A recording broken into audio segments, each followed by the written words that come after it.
جب میں کبھی کبھی لوگوں کی زبان سے یہ لفظ سنتا ہوں کہ کونے جو مڑوا پچی سون تھا چاہیے، یہ کفر ہے، یہ کفر ہے، یہ کفر ہے، چاہے وہ پھر داڑھی رکھنے والا شخص ہو، حاجی نمازی ہو، اس کا نام کوئی اسلامی نام ہو، مگر یہ بات اگر وہ کوئی کرتا ہے کہ کس نے دیکھا مرنے کے بعد کیا ہونا ہے، یار یہ مول صاحب لوگ تو کہتے رہتے ہیں، ان کی باتوں پر نہیں دیکھنا، ہمیں تو سماج دیکھنا ہے، ہمیں اپنا خاندان دیکھنا ہے، اور مرنے کے بعد کیا ہونا ہے کس نے دیکھا، انجوائے کر لو، لائف ہے اپنی، بس خوشی سے مست رہو، یہ باتیں کفر ہے۔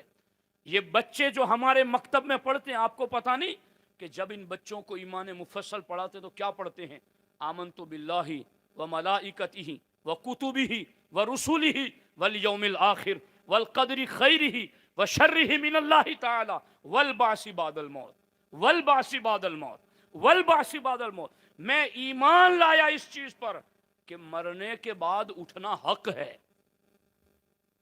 مرنے کے بعد اٹھنا حق ہے، اور میں یہ سمجھتا ہوں کہ ساری ہماری جو عمل کی کمزوریاں، عقیدے کی کمزوریاں، یہ ساری ایک ہی جڑ ہیں کہ آخرت پر ایمان مضبوط ہو جائے تو پھر نیند سے اٹھ کر مسجد پہنچنا آسان ہو جائے، اللہ رسول کے حقوق، بندوں کے حقوق ادا کرنا آسان ہو جائے،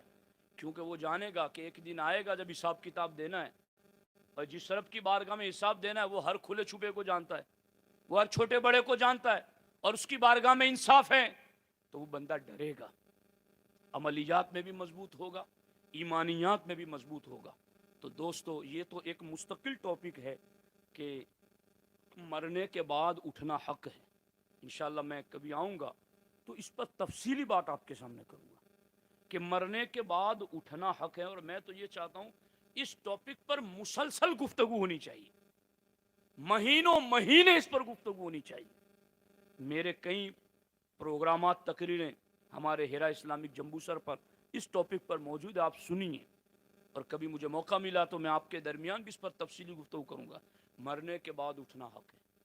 بس اتنی بات نظر میں رکھو۔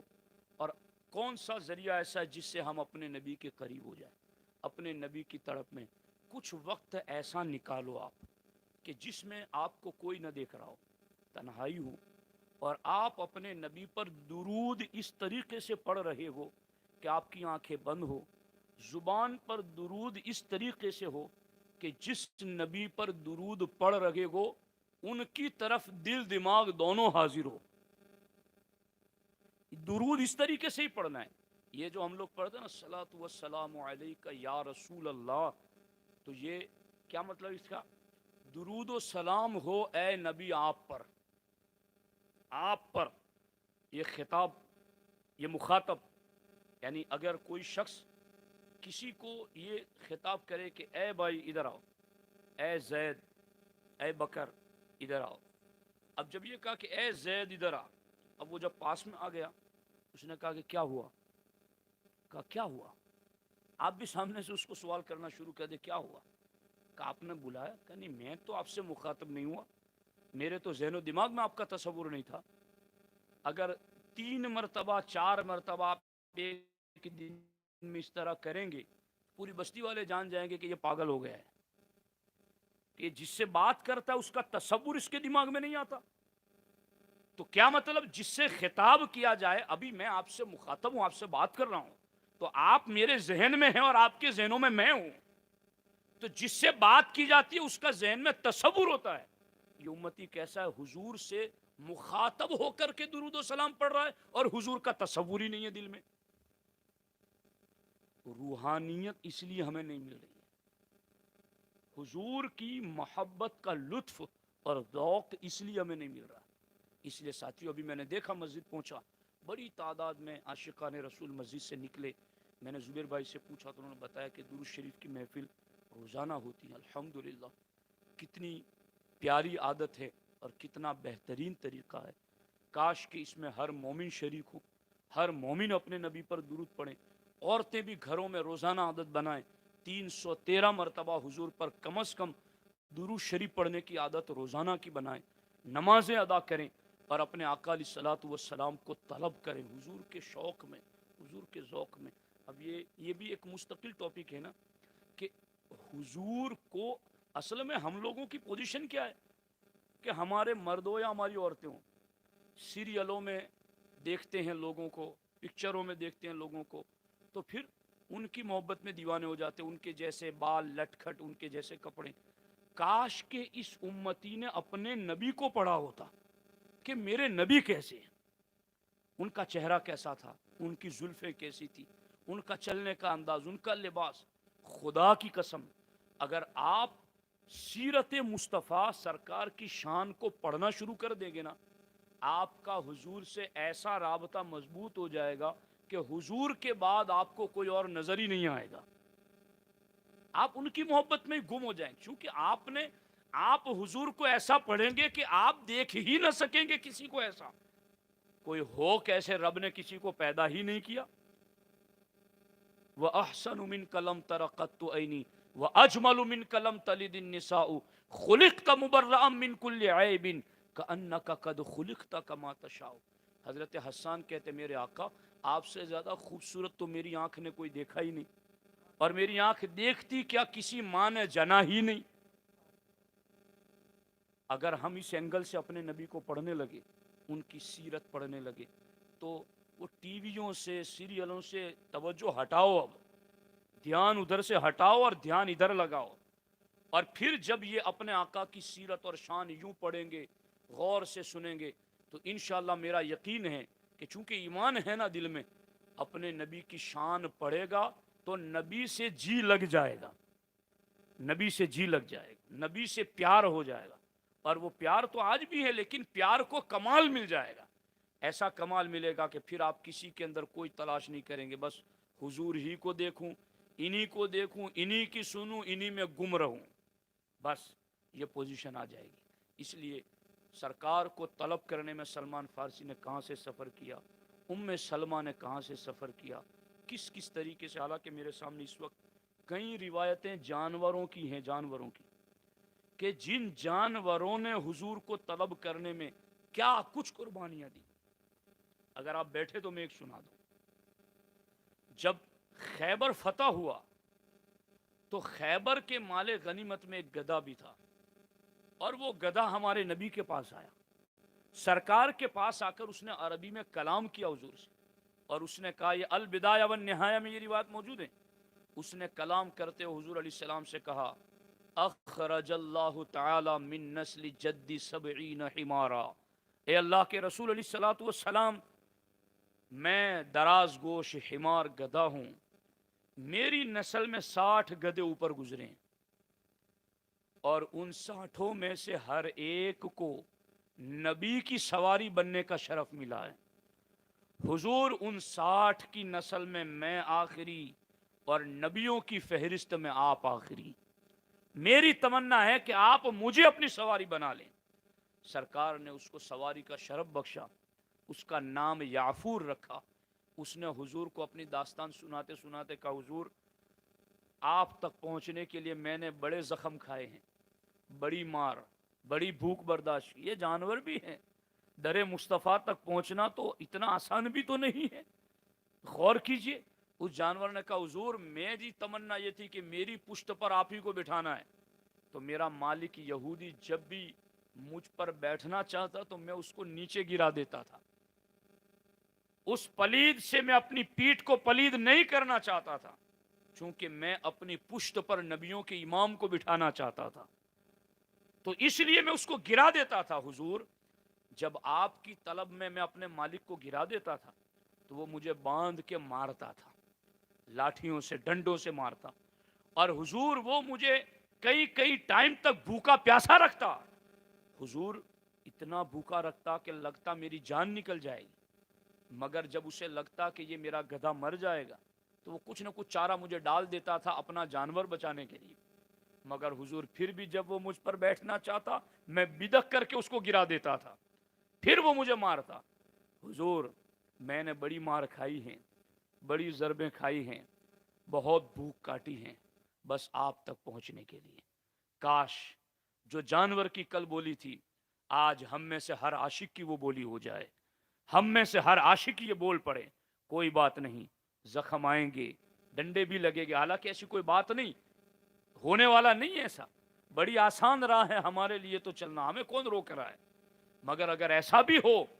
تو مومن یہ سوچے بھوک ہو برداشت کروں گا، تنگی ہے برداشت کروں گا، کوئی تانا دے گا تکلیف دے گا برداشت کروں گا۔ مگر اس حمار نے یہ کہا تھا حضور تک جانا ہے تو اس پلید کو پشت پر بٹھا کر پشت کو پلید نہیں کرنا، اپنے نبی کو اپنی پشت پر بٹھانا ہے۔ تو دوستو یہ جانور بھی حضور تک پہنچنے کی طلب رکھتے تھے اور اس طلب کے جذبے میں سچے تھے، زخم بھی کھائے صبر کیا، بھوک بھی برداشت کی صبر کیا، سب کچھ کیا۔ مگر جب نیت سچی ارادے پکے ہوتے ہیں تو رب منزل پر ضرور پہنچا دیتا ہے۔ تو بس حضور کو طلب کرنے کی کوشش کیجیے، درود پاک پڑھیے کثرت سے، نماز کی پابندی کیجیے اور باقی اوراد و وظائف پر عمل کیجیے۔ اللہ کریم کی بارگاہ میں دعا ہے رب ذوالجلال ہم سب کو ان سنی ہوئی باتوں پر عمل کی توفیق عطا فرمائیں۔ السلام علیکم ورحمۃ اللہ وبرکاتہ۔ صلاۃ و سلام کے لیے